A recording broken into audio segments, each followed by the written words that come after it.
Hi అండి. Welcome to జై Sriram package and మోస్ హైదరాబాద్. ఈ షిఫ్టింగ్ వచ్చేసి మన అన్నవరం దగ్గర తుని నుంచి హైదరాబాద్కి అనమాట.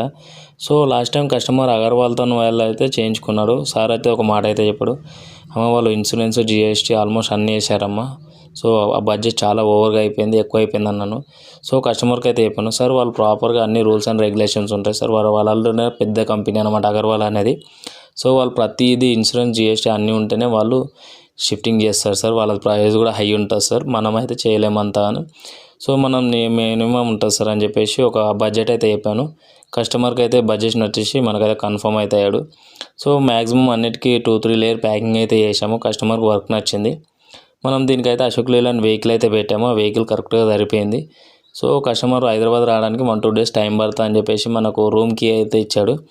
సో కస్టమర్కి మనం 2 డేస్లో నెక్స్ట్ డే మార్నింగ్ 8కి అయితే అన్లోడ్ చేసాము. సో కస్టమర్ రాలేదు, అక్కడైతే మనం ఒక రూమ్లో స్టోరేజ్ అయితే పెట్టాము. కస్టమర్ 2 డేస్ తర్వాత వచ్చేసి టీవీ, ఫ్రిడ్జ్ ఆల్మోస్ట్ అన్నీ చెక్ చేసుకున్నాడు.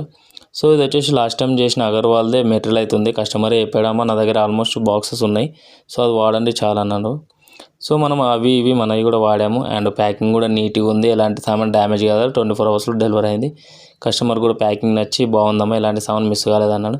ఓకే సార్, ఎలాంటి షిఫ్టింగ్ ఉన్నా చెప్పండి అని చెప్పి ఒక మాట